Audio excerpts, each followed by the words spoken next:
As the second largest continent, Africa is home to 30% of the world's mineral reserves. It holds 40% of the world's gold and at least 90% of its chromium and platinum. It also has the largest reserves of cobalt, platinum, uranium, and diamonds. With the global demand for batteries rising and the search for new sources of energy, the world is reliant on minerals from African countries. But many African leaders are looking to reclaim control of the continent's resources. We need to process our lithium and get value. Lithium is a critical component found in electric vehicle batteries, and reserves have been discovered throughout the continent, with Zimbabwe, Namibia, Ghana, Democratic Republic of the Congo, and Mali all having notable supplies. Most automakers have announced a transition to electric, meaning the demand for batteries and the minerals in them is going to skyrocket. In 2021, the world mined 540,000 metric tons of lithium. By 2025, the demand is expected to triple to 1.5 million metric tons, and by 2030, 3 million metric tons.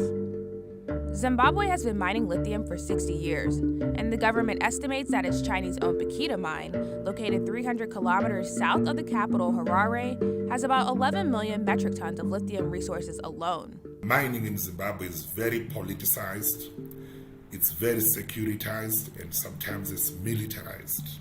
In Zimbabwe, there are more than 80 state-owned Chinese enterprises, which have amassed a total of $10.4 billion in investments and contracts in the country from 2005 to 2020. Meanwhile, the U.S. has fallen behind, and relations with the nation have been shaky. I think they've already taken Africa for granted for so long. And I think now is the time to say maybe it's time to wake up. In the future, African countries like Zimbabwe will play an important role in the mining of battery mineral resources.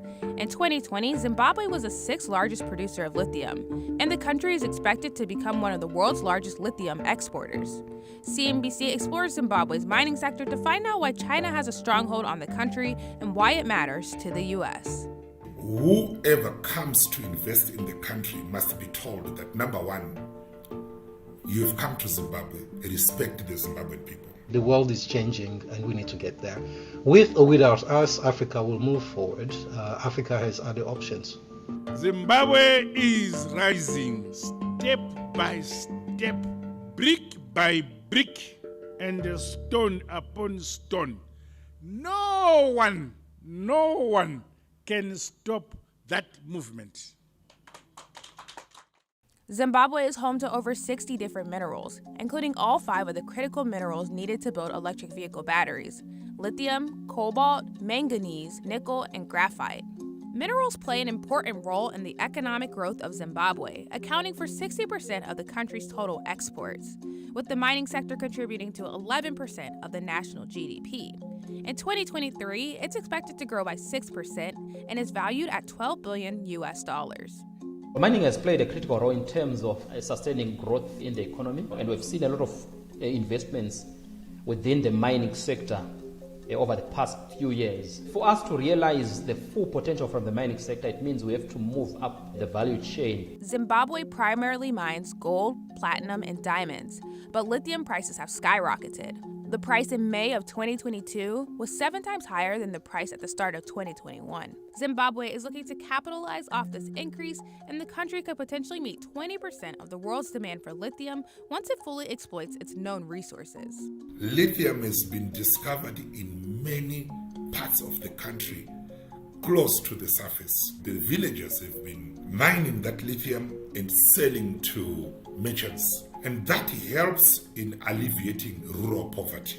Chinese companies YU Cobalt and Sinomine Resource Group own both the country's most important and resource-rich lithium mines. When we invest in the Chinese and allow them to come and do what Zimbabweans are capable of doing, we are building China, not Zimbabwe.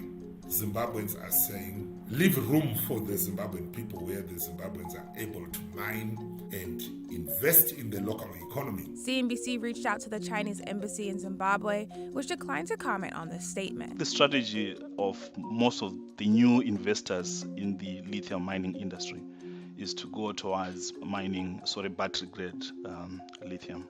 I don't think the Chinese compete with artisanal and small-scale miners. The Chinese serve as a middleman. Artisanal miners were doing the mining, and then they would sell to the Chinese mining companies.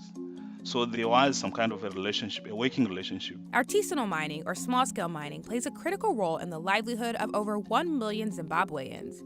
It's a largely informal method of mining where individuals use basic tools to extract minerals. It's estimated that the government has lost nearly $2 billion in minerals smuggled across the border through artisanal mining leakages. We cannot, as a country, continue to be exporting primary products, including concentrates and ores. In December 2022, the country passed the Base Mineral Export Control Act, which banned the export of raw lithium. However, companies that are developing mines and processing plants in Zimbabwe are exempt from this ban. This includes Chinese firms YU Cobalt, Sinomine Resource Groups, and Changxing Lithium Group, which have invested $678 million into lithium projects. Any government in the world was bound to react when your resources are just flying in all directions. However, the lithium concentrate is still being exported lawfully out of the country. So I think government simply wanted to control the lithium that was being extracted by artisanal miners, which was not being accounted for, and it was being smuggled out of the country. Artisanal miners were the worst affected by the ban because they had already accumulated loads of raw lithium that they were preparing to sell, and they couldn't sell their lithium. They suffered more than any other person. With the new act passed, Zimbabwe is looking to capitalize off this price surge, signaling to the world that it's open for business, but only if it benefits the country. There are two narratives. The political narrative that mining is the savior of the economy, and then the grassroots narrative which says mining is undermining our livelihoods. And we sit in between. We want to see mining contribute to the economy, but not at the expense of the Zimbabwean people. And we say we are friend to all and enemy to none. In 2009, China overtook the U.S. as Africa's largest trading partner, growing from $121 million of traded goods in 1950 to $10.5 billion in 2000, and now $254 billion in 2021, compared to the U.S., which sat at $64 billion in 2021. China now accounts for over 70% of global EV battery production capacity, and with over 20 years of consistent commitment to African nations, it has placed itself in the right position to access the resources needed to continue this trend, leaving the U.S. to play catch-up. In December of 2022, U.S. President Joe Biden welcomed 49 African leaders to Washington, D.C. for the country's second U.S. African Leaders Summit and its first since the Obama administration. The United States is all in on Africa's future.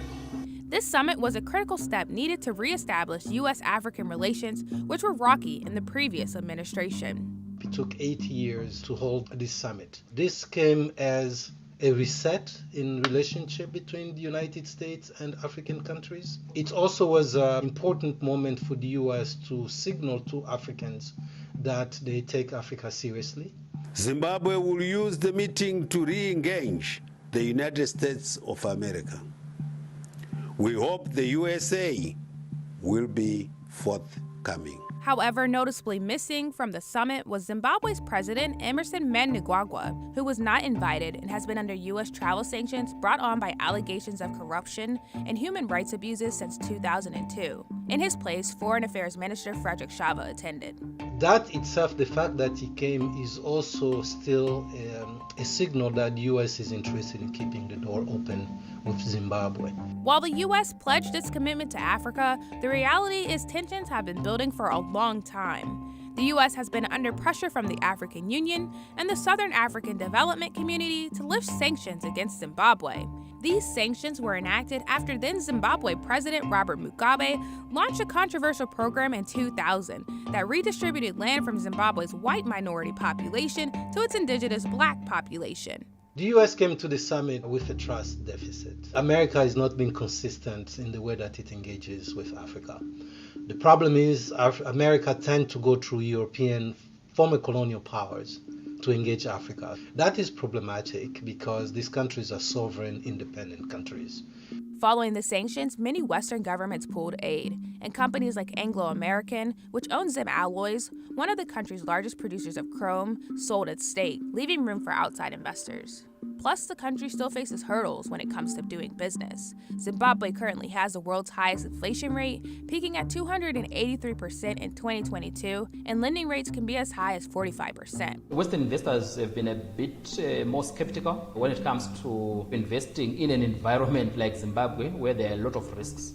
But of course, the Chinese have decided to take the risks and put in resources. The dominant players in the mining industry prior to the 2000s have been the Western companies. When sanctions were imposed on Zimbabwe by the US and EU, Zimbabwe decided to change its foreign policy and came up with what it called the Look East policy. Western companies were pulling out. Russian and Chinese companies found a way to get in, especially in the extraction of strategic minerals.